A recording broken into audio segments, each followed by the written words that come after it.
Hi all, welcome to my YouTube channel. So today we will start with new chapter.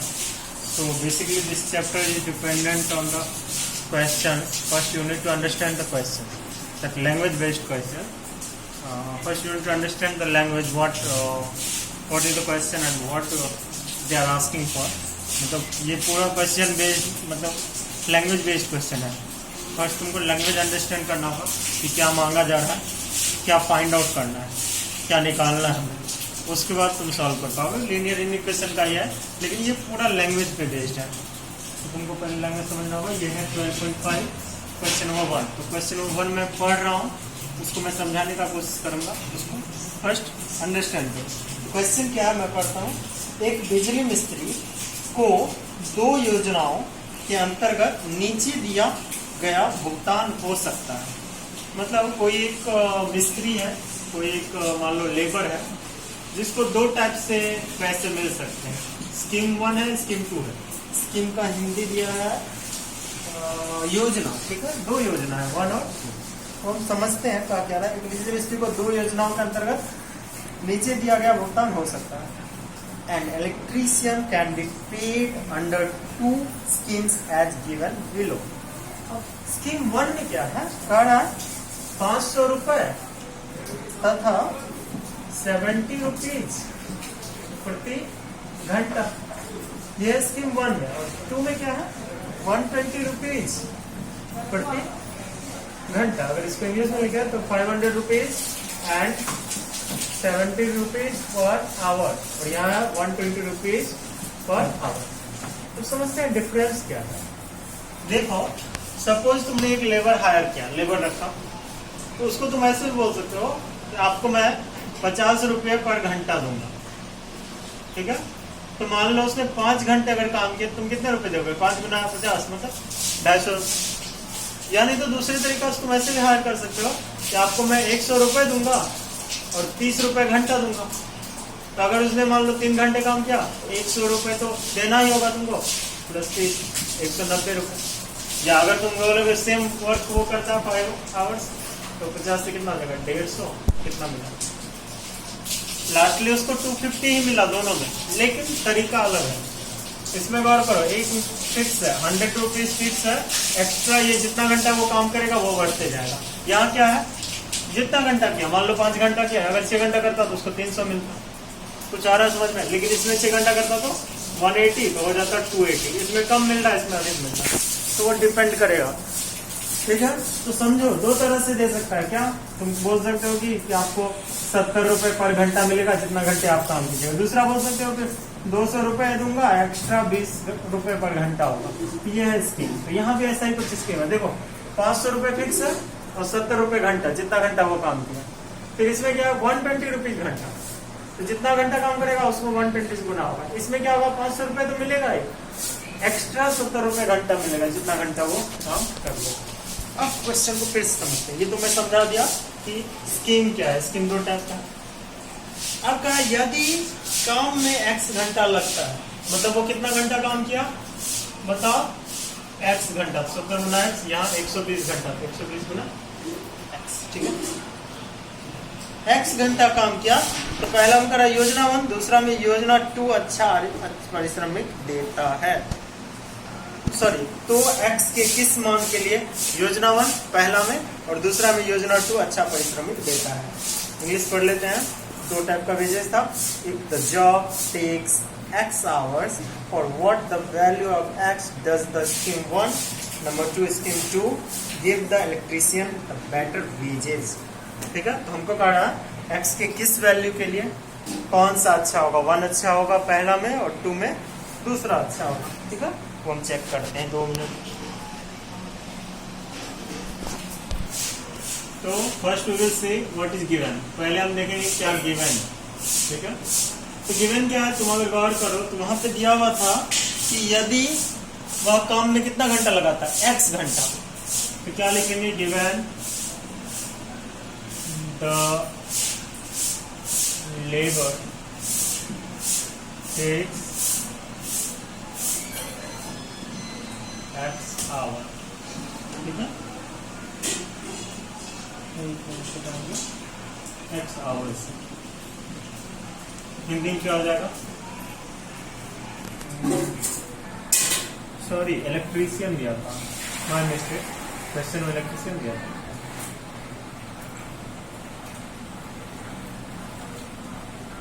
Electrician takes x our, ठीक है। क्या हो गया? Given है कि बिजली मिस्त्री एक्स घंटे लेता है कार्य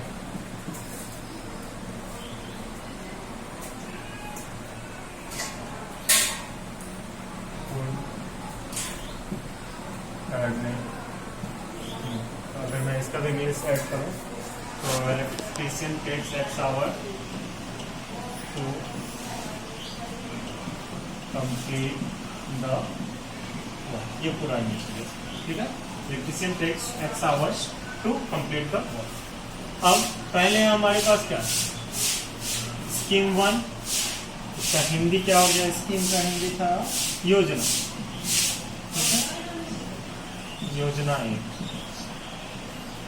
तो पहली योजना के अनुसार क्या था? उसको 500 रुपए मिलेगा और प्लस 70 रुपीज पर घंटा। अगर इंग्लिश में लिखेंगे 500 rupees plus 70 rupees per hour. अब मतलब यहाँ समझो, 500 रुपए तो फिक्स है, जितना घंटा काम करेगा उतना 70 रुपए, यही हुआ 70 रुपए पर घंटा या 70 रुपीज पर आवर। तो वो कितना घंटा काम कर रहा है? एक्स घंटा। अगर सोचो 70 रुपए पर घंटा देता हूँ तुमको और 2 घंटा काम किया, कितना मिलेगा? 70 गुना 2। लेकिन ये कितना घंटा कर रहा है? एक्स घंटा। तो मतलब इसको कितना मिलेगा स्कीम 1 में? 500 प्लस 70 इंटू एक्स, तो कितना हो गया? 500 प्लस 70 एक्स, ये हो गया स्कीम 1 में। अब फिर लिखेंगे अगेन, हिंदी क्या हो गया? पुनः स्कीम 2। स्कीम 2 में क्या होगा बताओ? स्कीम 2 में क्या था? 120 रुपीज पर घंटा, या इंग्लिश में 120 रुपीज पर आवर। तो बताओ ये कितना घंटा काम किया है इलेक्ट्रीशियन? एक्स घंटा। स्कीम 2 में कितना मिलेगा? 120 गुना एक्स, मतलब क्या हो गया? 120 एक्स। इसमें कोई डाउट है? फिर से मैं समझा रहा हूँ। इलेक्ट्रीशियन कितना टाइम ले रहा है काम को पूरा करने में? एक्स घंटा। Electrician takes x hours to complete the work. बिजली मिस्त्री एक्स घंटा लेता है कार्य को पूरा करने में। अब स्कीम 1 क्या था कि 500 रुपए और 70 रुपए पर घंटा उसको मिलेगा, जितना भी रुपए मिलना होगा। तो 500 रुपए तो उसको मिल ही गया। अब उसने काम किया एक्स घंटा, एक घंटा का दाम है 70 रुपया, एक्स घंटा क्या हो जाएगा? 70 गुना एक्स, 70 एक्स। अब फिर सोचो 120 रुपए घंटा मिलेगा उसको। एक्स घंटा काम किया, 120 रुपए से एक्स घंटा का दाम क्या हो जाएगा? 120 गुना एक्स, 120 एक्स। अब पहला क्वेश्चन क्या कर रहा था? पहला क्वेश्चन देखते हैं। पहला क्वेश्चन कर रहा था कि उसको स्कीम 1 में ज्यादा पैसा मिलना चाहिए, बेटर वेजेज। इंग्लिश में, हिंदी में एक पढ़ दे रहा हूँ। क्या कर रहा है हिंदी में? यदि काम में एक्स घंटा लगता है तो एक्स के किस मान के लिए योजना 1 अधिक पारिश्रमिक देता है? और इंग्लिश में था x does the scheme 1 gives the electrician better wages. तो क्या लिखेंगे? For better wages of scheme 1। Hindi क्या हो गया? स्कीम का योजना, योजना 1 के बेटर वेजेज का हिंदी देख लो। अच्छा पारिश्रमिक, अच्छे पारिश्रमिक है या परिश्रमिक? परिश्रमिक, परिश्रमिक के लिए। तो बताओ तो योजना 1 में क्या मिलना था? 500 प्लस 70x, और इसमें क्या मिल रहा था योजना 2 में? 120x। अब बताओ, अगर तुमको मैं ऐसे बोलूं, या ध्यान दे, मान लो अभी मैंने एक लिया था, मान लो 5 घंटे वाला, ठीक है। तो क्या हुआ था? 5 घंटे अगर ये लेबर काम करेगा तो 500 गुना 70 गुना 5, और दूसरे में क्या हो जाएगा 120 गुना 5, 120 गुना 5 कितना हो गया 600, और इसमें क्या हो जाएगा 500 प्लस 350 क्या हो गया 850। तो किसमें ज्यादा मिल रहा है स्कीम 1 में? ऐसा ही कुछ तुमको सोचना होगा कि तो मैं लिख सकता हूँ 850 600 क्या है बड़ा है, तो यहाँ पे हमको वही करना है स्कीम 1 को ज्यादा दिखाना है किससे स्कीम 2 से, तो ज्यादा किससे दिखाते हैं हम लोग ग्रेटर देन से, बोलो है ना अधिक, तो ग्रेटर देन लगा दिए। अब बताओ क्या होगा 70x, इसको इधर ले आओ -120 ग्रेटर है, ये उधर जाएगा क्या हो जाएगा -500, प्लस में था उधर गया माइनस, ये प्लस में था इधर आया माइनस, 70 में से क्या आएगा कितना हो गया 70x -120x, ठीक है 70x में से 120 गया कितना हो गया -50x ग्रेटर देन -500। अब दोनों साइड क्या करेंगे -50 से डिवाइड कर देंगे,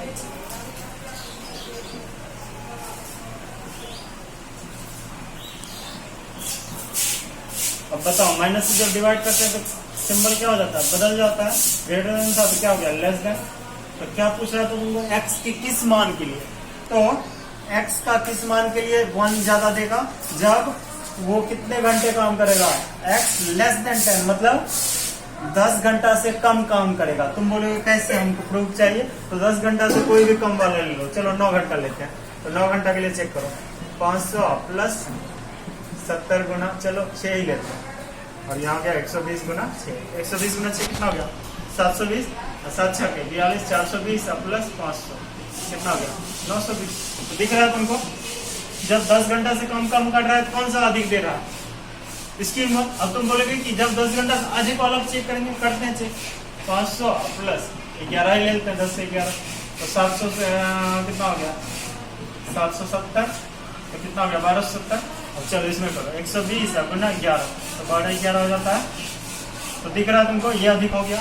तो क्या दिखा मतलब, अब पहले यहाँ पे हम आते हैं, अभी हम 1 बना रहे हैं, 2 के लिए भी हम लोग आंसर देखते हैं, ठीक है।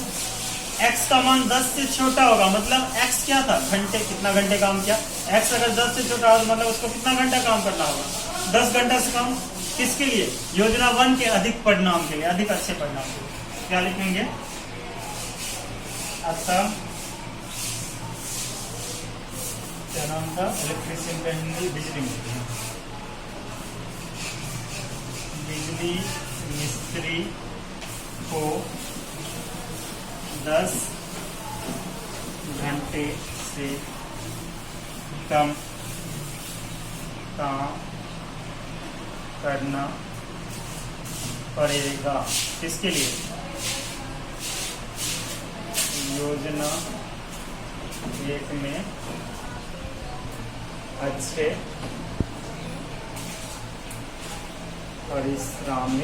परिश्रमिक के लिए। इसका इंग्लिश क्या हो जाएगा hands for better wages of scheme 1 the electrician have to work less than 10 hours. Easy English क्या हुआ hence for better wages of scheme 1 the electrician have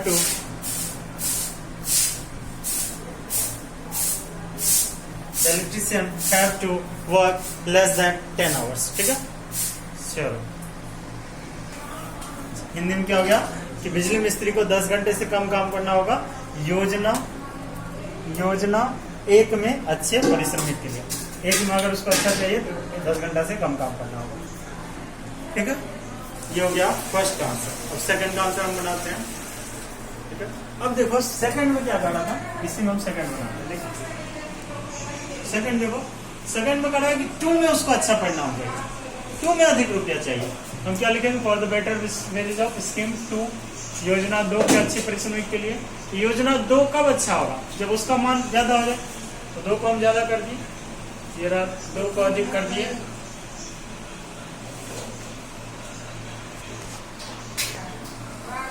दो को बड़ा कर दिया। अब यहाँ पे क्या हो जाएगा ग्रेटर देन, अब जब तुम माइनस से डिवाइड करते हो क्या हो जाता है पीछे हो जाता है, क्या हो गया x का मान 10 से अधिक हो गया, तो मैं अच्छा परिश्रमिक के लिए क्या हो गया x का मान 10 से अधिक, x क्या है जितना घंटा काम करेगा मतलब वो लेबर को कितना घंटा से अधिक काम करना होगा, 10 घंटा से अधिक, तो क्या लिखेंगे, अतः बिजली मिस्त्री को 10 घंटे से अधिक काम करना पड़ेगा। किसके लिए, योजना 2 में अच्छे परिश्रमी के लिए। फिर इंग्लिश हो गया, hence for better wages of scheme 2 the electrician have to work more than हो जाएगा, लेस देन की जगह क्या हो जाएगा, मोर देन 10 आवर्स। अब इसका मैंने तुमको प्रूफ भी दिखाया है, जब 10 से बड़ा लिए तो किस में अधिक आया, 1 में या 2 में, 2 में अधिक आया। जब 10 से कम लिए तो किस में अधिक आया। ये तुम अपने आंसर को चेक भी कर सकते हो, कोई एक वैल्यू लेकर। मुझे जो आंसर आया, सपोज सोचो तुम एक एग्जाम में बना रहे हो, तुमको ये आंसर आ गया, तो तुम 10 से बड़ा कोई भी मान ले लो और यहाँ रख के देख लो, क्योंकि यहाँ पे x है, x घंटा, तुमको कितना घंटा है, 10 से अधिक घंटा। 10 से अधिक घंटा में 11, 12, 13 कुछ भी लिया और चेक किया कि सही में बात, सही में सेकंड के लिए अधिक आ रहा है क्या। देखो मेरे पास प्रूफ है, सेकंड के लिए मेरा अधिक आ रहा है, मतलब मेरा सही है। और जिसमें 10 से कम का रहा था, 10 से कम क्या होता है, 9, 8, 7, एक सब होता है, तो 10 से कम में कोई भी वैल्यू ले सकते हो। 9, 8, 7, मैंने 6 लिया था, 6 पे क्या आया था, 1 के लिए अधिक आया था, 2 के लिए कम आया था। यही तुम्हारा क्वेश्चन कर रहा था कि x के किस मान के लिए क्या होगा। पहला में स्कीम 1, योजना 1 का अधिक मान आना चाहिए, दूसरा में योजना 2 का। योजना 1 को अधिक चाहिए था तो योजना 1 की तरफ ग्रेटर देन कर दिए थे, और यहाँ योजना 2 का था तो योजना 2 को बड़ा कर दिए थे। ठीक है, यही तरह से बन गया ये सवाल। ठीक है, नेक्स्ट सवाल हम लोग देखते हैं। क्वेश्चन में पढ़ रहा हूँ, मैं फिर से बता रहा हूँ, ये पूरा सवाल क्वेश्चन पे ही है। क्वेश्चन समझ जाओगे तो बनेगा, नहीं तो नहीं बन पाएगा। क्वेश्चन में समझ रहा हूँ, बता रहा हूँ, लैंग्वेज पढ़ रहा हूँ, लैंग्वेज को अंडरस्टैंड करने का ट्राई करूँ। क्वेश्चन है, रवि ने पहली 2 एकक परीक्षा में 70 और 75 अंक प्राप्त किए, वह न्यूनतम अंक ज्ञात कीजिए जिससे वह तीसरी परीक्षा में पाकर 60 अंक का न्यूनतम औसत प्राप्त कर सके। इंग्लिश में पढ़ रहा हूँ, Ravi obtained 70 and 75 marks in 2 unit tests. Find the number of minimum marks he should get in the third test to have an average of at least 60 marks.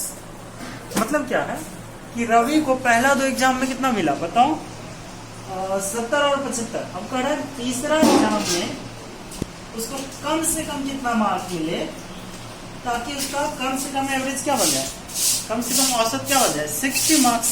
ठीक है, यही कह रहा है। एक बार मैं जिसको समझ में आया फिर से बताने का ट्राई कर रहा हूँ। अब तो पहले हमको गिवन क्या क्या है, दिया हुआ क्या क्या है कि रवि का 2 टेस्ट का दिया है, पहला और सेकंड का दिया है। बताओ क्वेश्चन दिया था रवि ने पहले 2 एकक परीक्षा में, राइट। ठीक है, तो रवि obtained इन 2 एग्जाम्स। ठीक है, क्या लिखेंगे, रवि obtained, यानी तो ऐसे लिखते हैं,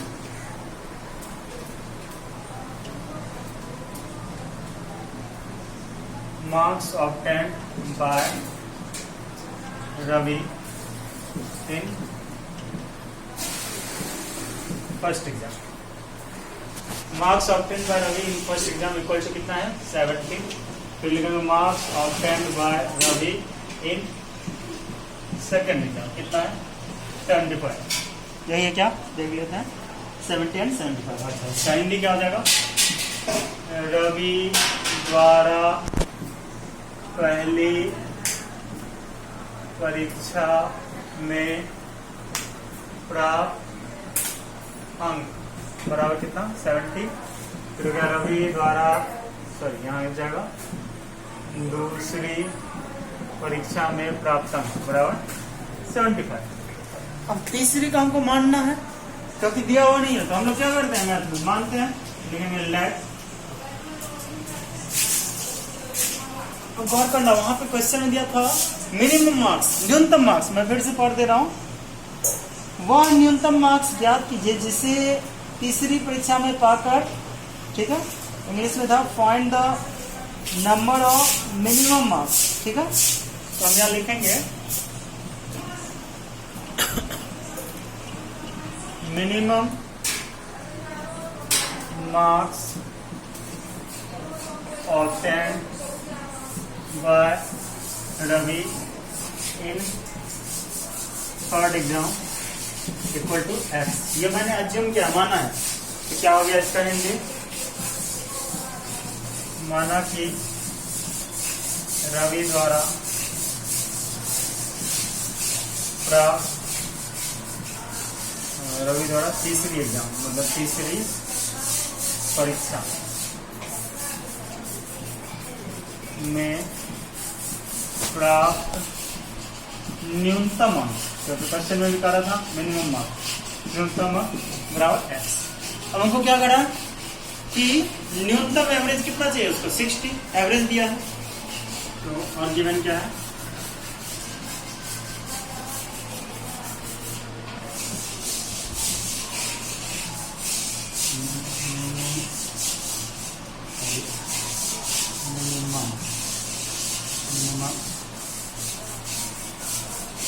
एवरेज इक्वल टू 60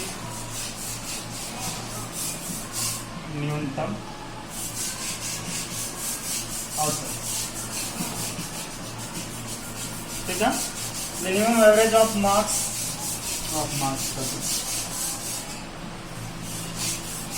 यहाँ पे हिंदी हो जाएगा,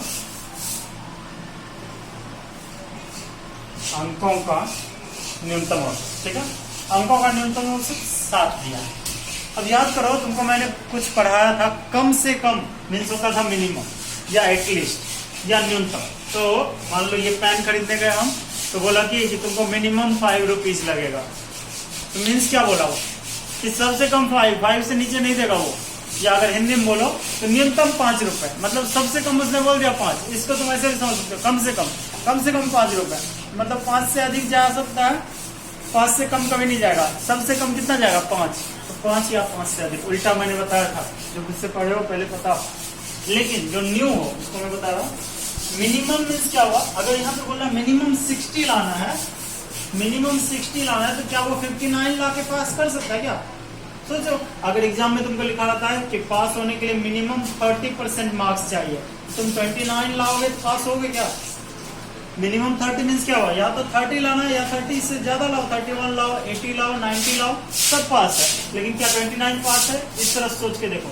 तो यहाँ पे कह रहा मिनिमम 60 नंबर लाना है उसको पास होने के लिए, 59 नहीं चाहिए उसको, 60 या 60 से अबव चाहिए। हम लोग एवरेज कैसे निकालते बताओ तो? पहला मिला 70 नंबर, दूसरा मिला 75, तीसरा मिला x, बाय कितना करते हैं? 3, क्योंकि 3 है एग्जाम। याद करो एवरेज कैसे निकालते हैं, जितना है उसको जोड़ दो और जितना संख्या कितना हुआ? 1, 2, 3, और मिनिमम कितना हुआ? 60, ग्रेटर देन इक्वल टू 60 हुआ। क्यों? 60% से या तो अधिक लाना होगा या उसके इक्वल। अब जोड़ो, 70 और 75 को जोड़ेंगे कितना हो जाएगा बताओ? 145 plus x greater than equal to, इसको क्रॉस मल्टीप्लिकेशन करेंगे कितना हो जाएगा? 180, या x greater than equal to, ये उधर गया 180 माइनस 45, या x greater than equal to कितना हो जाएगा? यहाँ 145 होगा, तो 180 में से 145 गया 35। तो इसका मतलब क्या होगा? एक्स का मान 35 से अधिक या 35 के बराबर होगा, ठीक है। और एक्स हमने किसको अज्यूम किया था कि रवि द्वारा तीसरी परीक्षा में प्राप्त न्यूनतम अंक। न्यूनतम मीन्स क्या होता है? कम से कम अंक। तो कम से कम अंक क्या होगा? या तो 35 के बराबर या 35 से अधिक। तो कम से कम 35 हुआ कि 35 से अधिक हुआ? 35 हुआ, क्योंकि सबसे कम। सोचो इसको लिखोगे कैसे लिखोगे? 35, 36, 37, 38, अंत है इसका, डॉट डॉट जाएगा। 34 होगा क्या? नहीं होगा। तो सबसे कम क्या दिख रहा है तुमको? 35। तो क्या लिखेंगे आंसर? क्या लिखेंगे आंसर?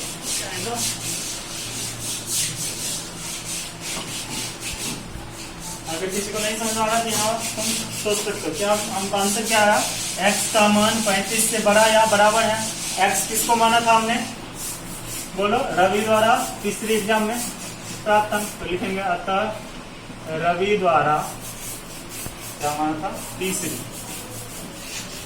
तीसरी परीक्षा में प्राप्त न्यूनतम अंक बराबर एक्स बराबर 35। अब बोलोगे तुम 35 ही क्यों लिए, 36 क्यों नहीं लिए? क्योंकि यहाँ तुमको बड़ा न्यूनतम अंक, सबसे कम अंक। तो सबसे कम कितना लाना होगा उसको? 35, क्योंकि 35 के बाद 36 जो है, 36 तो बड़ा हो जाएगा 35 से। सबसे कम कितना लाना होगा? 35। इंग्लिश क्या होगा? Hence the minimum marks obtained by Ravi for exam physical test, ये हो गया आंसर। अब इसी में बहुत सारा सवाल है, ठीक है। इसमें नंबर 1, नंबर 2, 1 मैंने कर दिया है, 2, 3, फिर 3 नंबर, इसी टाइप का बहुत सारा सवाल है। तुम इसको सॉल्व करो, कोई भी डाउट हो तो मुझे बोलो। मैं एक बार इसको रिपीट कर दे रहा हूँ। एवरेज हम लोग निकालते हैं, 3 एग्जाम का हमको निकालना है, और ऐसा एग्जाम का निकालना है कि तुमको मिनिमम एवरेज जो होना चाहिए 60% होना चाहिए, राइट। तो मिनिमम मीन्स होता है 60 से, मतलब अगर 60 है तो 60 से अधिक या 60 के बराबर, राइट, क्योंकि मिनिमम हुआ। अब मैंने वहां किया और x का मान हमको आ गया 35 से बड़ा या बराबर। अब तुमको कह रहा था मिनिमम मार्क्स, तो 35 से बड़ा या बराबर में सबसे कम मान कितना देगा? 35। इसलिए रवि कितना सबसे कम कितना नंबर ले आएगा जो उसका एवरेज कितना पड़ जाए? बोलो। 60 के लिए 35 चाहिए। अब तुम बोलोगे इसको चेक करना है, यहाँ 35 रख के देख लो। 70 और 75 कितना था? 145 और प्लस 35 बटे 3 कितना हो गया? 180 बटे 3 कितना आ गया? मिनिमम 60 आ गया। 60 से अधिक चाहिए तो इसका मान बढ़ाना होगा, ठीक है। आई होप कि ये समझ में आया होगा। अगर समझ में आया तो प्लीज़ वीडियो को लाइक और शेयर करें, ठीक है। Thank you for